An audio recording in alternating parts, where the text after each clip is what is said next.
So Dragon Age Veilguard decided that it wanted to be binary, and in the end, it did exactly what it wanted to be. It said to the consumers, it doesn't matter what you want, it matters what we want. And Corinne Bush, who was at the helm as the producer of the game for 18 months, has now seen that the studio potentially is on the brink of closing. They're not closing the whole of Edmonton, they're just closing the studio that built Dragon Age Veilguard. She's decided to jump ship, give her kumbayas and say, adios amigos, I'm out of here. Now, she did leave a heartfelt message apparently saying that this was a dream job and all this and all that. Well, if it was a dream job, why are you leaving? If this was everything you wanted it to be, why are you leaving? That's a lot to dissect here, because it's now showing that maybe, just maybe, the industry might be changing and might be reacting for the better. Unless you're Team Killer. If you don't know what I'm talking about, go check out my previous video, because they're deep into this like there's no tomorrow. But first, let's have the drop.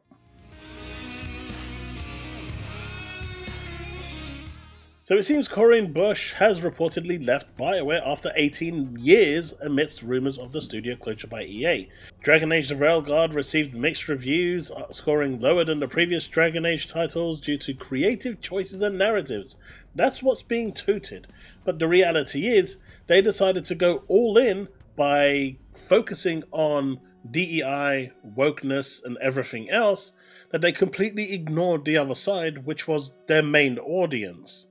Now, I'm all for representation and whatnot, but if you're going to focus on one side, there are going to be problems. Now, in the past, we've seen games like Flint Rock and other games where they weren't really big IPs, so their failure really couldn't be put onto the fact that they were pandering or anything like that. You needed a big franchise to fail that will shock the gaming landscape, and Dragon Age was just that game. Of course, if GTA 6 decides that it wants to follow down the same route and receives the same treatment and fails, that will be the ultimate, landscape shaking phenomenon, because that will put 2K Games into severe trouble. That will put Rockstar into severe trouble, like severe financial trouble. So, BioWare's game, Dragon Age Veilguard, is a massive, wake-up call for a lot of devs. And if you've seen a couple now, they've basically come out, like Arrowhead, and I think it's CI, who basically said, we're no longer going to be supporting this ideology because it's costing us money, and we like money, and they are not the majority player base. So we will cater for the majority. They didn't say they're not going to, represent, but they are going to cater for the majority. And it's unfortunate, because what was in the past completely right, now they try to go to the complete left. The problem was the right was making money, the left has stopped making money. And so companies now are realizing this and are moving away. And Dragon Age Veilguard has proven that no matter how big you are or how successful you are, Game of the Year or no, it doesn't matter. Even IGN went back and took their review score away after they gave it a 9 out of 10. They decided that after everyone started coming out and saying the truth about Dragon Age Veilguard, they realized that their lies or pandering or whatever you want to call it, whether they were paid or whatever, we've all heard the allegations and the rumors of saying certain keywords and phrases, being sent to them. None of us can actually prove this, but at the end of the day, the rumors went around like fireworks. It was like hellfire. It was everywhere. But they went back and changed their review, and that's very telling, because IGN almost never does that. So it's clear that they didn't believe the score that they gave, but they gave it because it was pandering to a certain audience, and I guess they kind of liked it. And then they didn't like it because they were getting slaughtered, because Dragon Age Veilguard just isn't a very good game. So, what does this now mean? I mean, as for, outside of Corinne Bush just doing the most horrendous thing, which I believe, she didn't actually quit. I think it was a situation where they turned around to her and said, look, we can do this two ways. You can quit, and we don't have to pay you anything, and you can go your own way. Or we can make you redundant, and you can lose your job, and it's going to be a massive spectacle with your name all over it. So Corinne clearly said to her sinking ship, guys, team, those of you left on the Titanic, there's a lifeboat there. I'm going to jump on that. You guys continue with the violin player. Play along, cheer along. Don't worry about the iceberg. That's a few hundred meters away. Don't just ignore that. Once it, you'll be okay. And then she jumped off into a lifeboat and rode off into the sunset. It's very dishonorable, but also, it's a dog eat dog world. It's a dog eat dog world out there. So she clearly positioned herself where numero uno was the most important. She didn't want to have any taint of the studio closing with her in charge on her portfolio. So she's now left, and that doesn't have to be there. The fact that it closes now after she's left isn't a stain on her. So this is really scummy stuff here. But these are the people that made, that directed Dragon Age to be what it is. They weren't prepared to go down with the ship. They were okay getting their ideologies and stuff into the game, forcing the game to fail, by the way, because they didn't care. In their own words, we build the games that we want to create. Well, if you build the games you want to create, have the guts to stand by till the end. Clearly, as soon as the ship was sinking, they were like, yeah, those were just words. I'm out. Like, I'm legging it first chance I get. And that's despicable. But, moving Corinne aside, because I don't want to talk about her anymore and her, her selfish, antic ways. The developers themselves, some of them who have no fault in this whatsoever, other than being grunts, who are just doing dredge work and building the game, doing what they've been told, are technically going to lose their jobs. And it's not like any of us didn't see this coming. After the failures of Anthem, Dragon Age Andromeda, and now we've got this one over here. I mean, this really doesn't bode well for Mass Effect 5 or 4, whichever one it is at this point.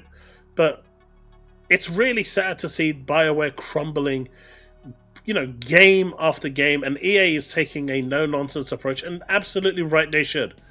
They leave their studios pretty much with autonomy to do what they want, and this was the creation of BioWare. There are so many figureheads in BioWare that could have stopped this, and they didn't.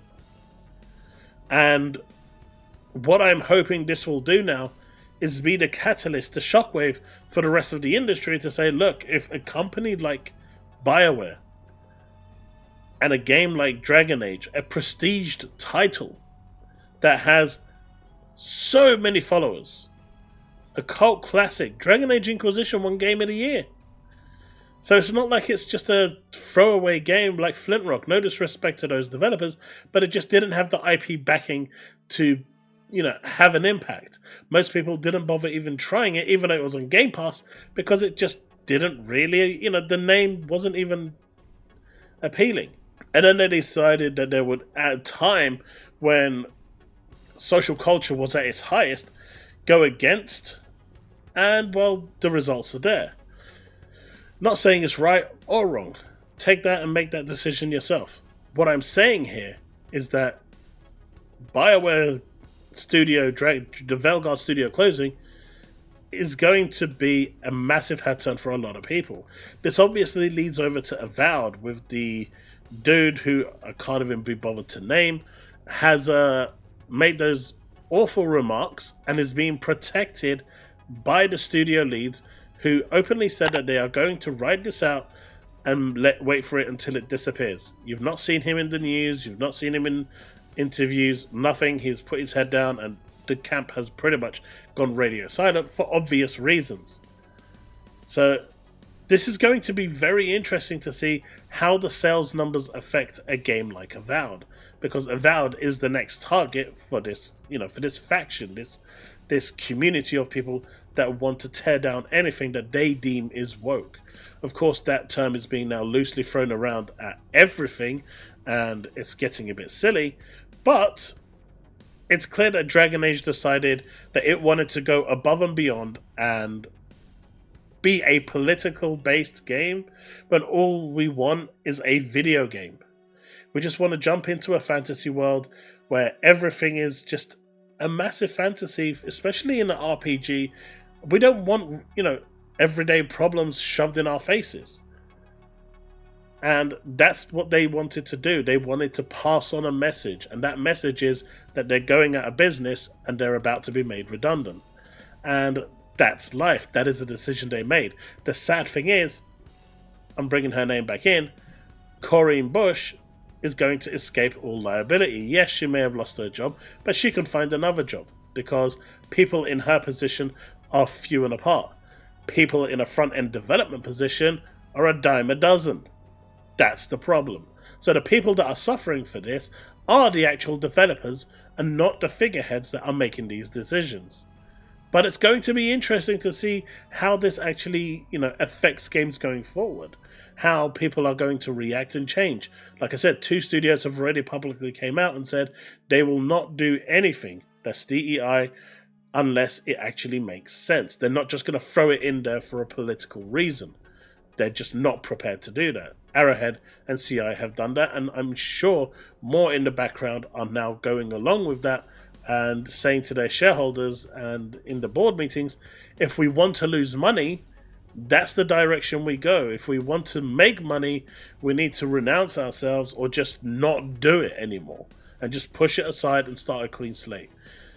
And it's going to be interesting. I mean, you've seen Sega. They're pretty much taking no nonsense with all of this with their new pirate game, Yakuza. And if you've seen some of the characters in there, it's outlandishly crazy.